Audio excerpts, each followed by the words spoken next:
सुनीता ने घड़ी की ओर देखा। रात के 10 बज रहे थे। कमरे में हल्की सी टेबल लैंप की रोशनी फैली हुई थी। वो अपने पति अर्जुन का इंतजार कर रही थी, लेकिन उसकी आंखों में अजीब सा डर था। कुछ ही देर में दरवाजे के बाहर किसी के कदमों की आहट हुई और अगले ही पल दरवाजे पर कुंडी लगने की आवाज़ आई। अर्जुन! सुनीता ने चौंक कर पुकारा, लेकिन कोई जवाब नहीं आया। उसका दिल तेजी से धड़कने लगा। वह घबरा कर दरवाजे की ओर दौड़ी और कुंडी खटखटाने लगी। दरवाज़ा क्यों बंद किया? उसने फिर पूछा, लेकिन दूसरी ओर सन्नाटा था। सुनीता के मन में अनगिनत सवाल उमड़ने लगे। अर्जुन ऐसा क्यों करेगा? उसने कभी ऐसा व्यवहार नहीं किया था। अचानक उसे याद आया कि पिछले कुछ दिनों से अर्जुन के व्यवहार में बदलाव आया था। कभी गुमसुम रहना, कभी बेवजह गुस्सा करना और आज बिना कुछ कहे उसे कमरे में बंद कर देना। उसे एहसास हुआ कि कुछ गड़बड़ है। उसने इधर उधर देखा, शायद कोई दूसरा रास्ता हो बाहर निकलने का, लेकिन कमरे में सिर्फ एक खिड़की थी जो बाहर के बगीचे में खुलती थी। वह धीरे से खिड़की के पास गई और झांक कर देखा। अंधेरे में कुछ हलचल सी महसूस हुई। तभी फ़ोन पर एक मैसेज आया। उसने तेज़ी से फ़ोन उठाया और स्क्रीन देखी। एक अनजान नंबर से संदेश था। अगर तुम्हें अपनी जान की परवाह है तो कमरे से बाहर मत निकलना। अर्जुन पर भरोसा मत करना। सुनीता का शरीर सर उठा। अर्जुन ही था जिसने उसे कमरे में बंद किया था। तो क्या यह सच में उसकी सुरक्षा के लिए था, या उससे कोई भयानक साजिश छिपाई जा रही थी? कमरे में बंद सुनीता अब एक खतरनाक सच के करीब थी। एक ऐसा सच जो उसकी ज़िंदगी हमेशा के लिए बदल सकता था।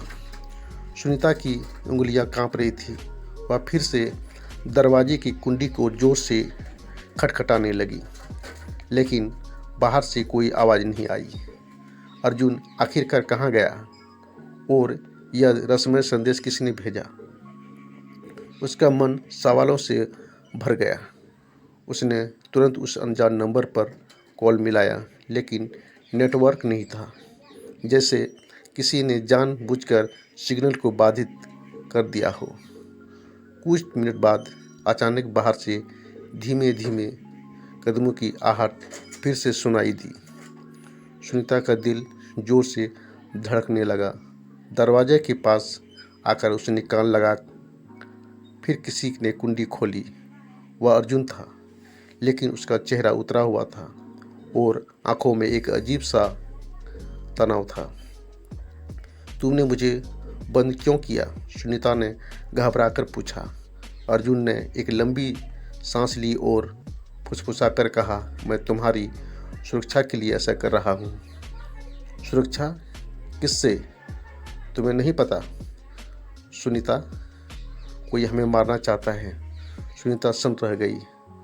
कौन मारना चाहता है? अर्जुन ने कमरे की लाइट बंद कर दी और धीरे से खिड़की के पास जाकर बाहर झांका। पिछले हफ्ते से कोई मेरा पीछा कर रहा है। आज शाम को भी मैंने उसकी काली कार को देखा, जो हमेशा मेरे ऑफिस के बाहर खड़ी रहती है। मुझे यकीन है वे हमें नुकसान पहुंचाने चाहते हैं। सुनीता के हाथ पांव ठंडे पड़ने लगे। लेकिन यह सब अचानक क्यों हो रहा है? अर्जुन ने थोड़ी देर तक चुप्पी साधे रखी, फिर बोला, कुछ महीने पहले मेरे ऑफिस में एक फाइल मेरे हाथ लगी थी। उसमें कुछ बड़े लोगों की गैरकानूनी गतिविधियों के सबूत थे। मैंने वो फाइल अपने पास रख ली, लेकिन अब वे लोग उसे वापस चाहते हैं। तभी खिड़की के बाहर किसी की परछाई हिली। अर्जुन ने सुनीता का हाथ पकड़ लिया। मैं तुरंत यहाँ से निकलना होगा। सुनीता ने अर्जुन पर भरोसा किया और जल्दी जल्दी अपना सामान उठाने लगी। लेकिन तभी दरवाजे पर जोरदार दस्तक हुई। दरवाज़ा खोलो वरना अंजाम बुरा होगा। बाहर से एक भारी आवाज़ गूंजी।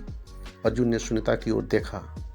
उसकी आंखों में डर के साथ एक दृढ़ निश्चय था। अब लड़ाई शुरू हो चुकी है। दरवाजे पर दस्तक और भी तेज हो गई है। बाहर से वही भारी आवाज़ धमकी दे रही थी। अर्जुन ने सुनीता का हाथ कसकर पकड़ लिया, जैसे उसे कभी खोना न चाहता हो। अगर कुछ हो जाए तो याद रखना, मैंने हमेशा तुमसे प्यार किया है। अर्जुन की आवाज़ बढ़ाई हुई थी। सुनीता की आंखों में आंसू छलक पड़े। तुम ऐसा क्यों कह रहे हो? हम साथ रहेंगे, कुछ भी हो जाए मैं तुम्हारे साथ नहीं छोड़ूंगी। अर्जुन ने अपने बैग से एक छोटी सी हार्ड ड्राइव निकाली। यही वो सबूत है जिसके लिए ये लोग हमारी जान के पीछे पड़े हैं। अगर मैं न रहूं तो इसे पुलिस तक पहुंचाना। नहीं अर्जुन, ऐसा कुछ मत कहो, मैं तुम्हें खोना नहीं चाहती। सुनीता की आवाज़ कांप रही थी। अर्जुन ने उसकी आंखों में झांका, जैसे आखिरी बार उसकी रूह को महसूस कर रहा हो। उसने अपने आंसू को छिपाते हुए सुनीता के माथे को चूमा। मुझे तुम्हारी चिंता है। मैं तुम्हें किसी भी कीमत पर बचाना चाहता हूँ। दरवाज़ा अचानक जोर से धक्का देकर खोला गया। नकाबपोश लोग अंदर घुस आए। अर्जुन ने हिम्मत जुटाकर उन्हें रोकने की कोशिश की। सुनीता भागो, उसने चिल्लाकर कहा, लेकिन सुनीता ने नहीं भागी। वह अर्जुन को अकेला नहीं छोड़ सकती थी। उसने अपनी पूरी ताकत से एक नकाबपोश को धक्का दिया। अर्जुन ने उसी समय दूसरे आदमी पर वार किया। अचानक एक गोली चली। कमरे में सन्नाटा छा गया। सुनीता की आंखें फटी रह गई। अर्जुन जमीन पर गिर पड़ा। अर्जुन, वह चीख पड़ी और उसके पास दौड़कर बैठ गई। अर्जुन के होठों पर हल्की सी मुस्कान थी। तुम सुरक्षित हो, यही काफ़ी है, उसने धीरे से कहा। नहीं नहीं, मैं तुम्हें नहीं खो सकती। सुनीता के आंसू उसके चेहरे पर गिर रहे थे। तभी पुलिस की सायरन की आवाज़ सुनाई दी। पड़ोसियों ने गोली की आवाज़ सुनकर पुलिस को बुला लिया था। नकाबपोश भागने लगे, लेकिन पुलिस ने उन्हें पकड़ लिया। अर्जुन को अस्पताल ले जाया गया। घंटों की सर्जरी के बाद डॉक्टर बाहर आए। आपका पति अब खतरे से बाहर है। सुनीता की आंखों में राहत के आंसू थे। उसने भगवान का शुक्रिया अदा किया। कुछ दिनों के बाद अर्जुन पूरी तरह ठीक हो गया। वह अस्पताल की बिस्तर पर लेटा हुआ था और सुनीता उसके पास बैठी थी। उसने अर्जुन का हाथ थाम लिया। मैंने तुमसे कहा था ना, हम हमेशा साथ रहेंगे, उसने मुस्कुराते हुए कहा। अर्जुन की आंखों में प्यार और कृतज्ञता के आंसू थे। और मैं हमेशा तुम्हारी रक्षा करूंगा, चाहे कुछ भी हो जाए। उस दिन उसने महसूस किया कि प्यार सिर्फ खुशियों में नहीं, बल्कि मुश्किलों में एक दूसरे का साथ देने में है। और जब तक वे साथ थे, कोई भी ताकत उन्हें अलग नहीं कर सकती थी। यह कहानी आपको अच्छी लगी है तो एक लाइक और कमेंट ज़रूर कर दें।